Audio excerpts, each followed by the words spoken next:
சகோதரி, நீங்கள் மனநல மருத்துவமனையில் பணியாற்றிக்கிட்டு இருக்கிறீங்க பல ஆண்டுகளாக.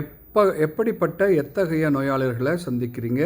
எவ்வளோ பேர் வர்றாங்க ஒரு நாளைக்கு? வணக்கம்.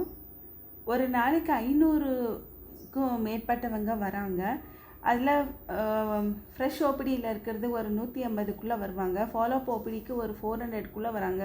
ஒரு நாளைக்கு அது டிஃப்ரெண்ட் ஆகும். ஒரு நாளைக்கு கம்மியாகலாம், ஒரு நாளைக்கு அதிகமாகலாம். ஆனால் குறைந்தபட்சம் 500 பேருக்குள்ளார வருவாங்க.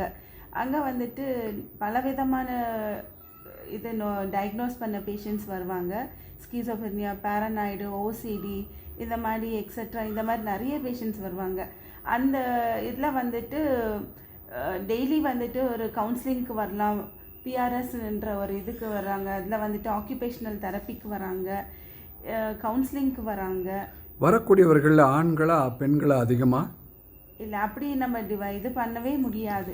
ஈக்குவலாக தான் வராங்க. இப்போ இந்த நோயாளிகளுக்கு வர்றாங்க, சந்தோஷமாக தான் இருக்குது. ஆனால் நீங்கள் எல்லோரும் சந்திக்கிறீங்க. என்ன காரணமாக வர்றாங்க? எதற்காக அப்படிப்பட்ட நோய்களோடு வர்றாங்க?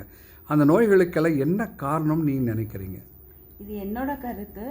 இது ஆக்சுவலாக குடும்ப சூழ்நிலை இருக்கலாம், சமுதாய சூழ்நிலை, அப்புறம் இல்லை, நீங்கள் சந்தித்த நோயாளிகளுடைய தன்மையை வச்சு சொல்லுங்களேன். அதை நான் சொல்கிறேன். அவங்க சந்திக்கிற சூழ்நிலைகள் நிறைய இருக்குங்க. இப்போது ஒரு பேஷண்ட்டு அடிக்ஷன் ஆகிடுறாங்க அப்படின்னா அவங்க வந்துட்டு ஒரு விதமான டிப்ரெஷனுக்கு எதுக்கு போயிருக்காங்க அப்படின்னா அவங்க அனுபவத்தில் போயிருக்காங்க.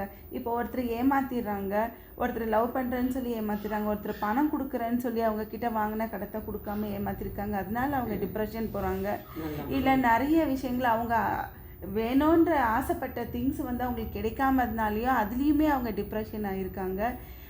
அது இல்லாமல் அவங்களுக்கு எவ்வளோ கிடைச்சாலும் சாட்டிஸ்ஃபை ஆகிறதில்ல. ஒரு சிலர் அன்சாட்டிஸ்ஃபைட் சோல்னாலுமே அவங்க வந்துட்டு இந்த மாதிரி டிப்ரெஷனுக்கும் இல்லை வேறு ஒரு இதுக்கும் அவங்களால உந்துதல் பட வைக்கிது அந்த சிச்சுவேஷனு. ப்ளஸ்ஸு மீடியா, அப்புறம் அது இல்லாமல் மொபைல்ஸ். இப்போ நிறைய மொபைல்ஸ், அவங்க வளர்ந்த விதம், அவங்க இருக்கிற சூழ்நிலை, ஏரியா, இது எல்லாமே இதுவாகுது. அவங்க பணக்காராகவும் இருக்கலாம், அவங்களுக்கு அங்கே வந்து ஹாப்பினஸ் இல்லாமல் இருக்கலாம். இவங்க ஏரியாக இருக்கலாம், அந்த இடத்துல அவங்க தேவைப்பட்ட ஒரு திங்ஸ் இல்லாமல் இருக்கலாம். ஸோ எல்லாமே அந்த ஒரு சூழ்நிலை தான் க்ரியேட் பண்ணுது. இந்த நோயாளிகளுக்கெல்லாம் நீங்கள் கொடுக்கக்கூடிய மருத்துவம் என்ன? அவங்களுக்கு வந்துட்டு மெடிசனும் கொடுக்குறோம், அவங்களுக்கு கவுன்சிலிங் கொடுக்குறோம், ஆக்குபேஷ்னல் தெரப்பி கொடுக்குறோம். அடிஷ்னல் டு தட் அவங்கள வந்து ஃபாலோ பண்ணிகிட்டே இருக்கோம். அவங்க ரெகுலராக மெடிசன் எடுக்கிறாங்களா, இல்லை ரெகுலராக கவுன்சிலிங்க்கு வராங்களா, எப்படி இருக்காங்க அப்படின்னு சொல்லி அவங்கள வந்து ஃபாலோ பண்ணிகிட்டே இருக்கிறதுக்கு psychiatry social workers are there. ஒரே ஒரு வார்த்தையில் சொல்லணுமா, இன்றைய இளைஞர்களுக்கு நீங்கள் எப்படிப்பட்ட ஒரு கருத்துரை சொல்லுவீங்க? இளைஞர்களுக்கு நான் சொல்கிறது என்னென்னா, எந்த சூழ்நிலையாக இருந்தாலும் பேலன்ஸ் பண்ண கற்றுக்கணும். அது ரொம்ப எக்ஸைட்மெண்ட்டாக ஆகக்கூடாது, ரொம்ப வந்துட்டு டிப்ரெஷனுக்கும் போகக்கூடாது.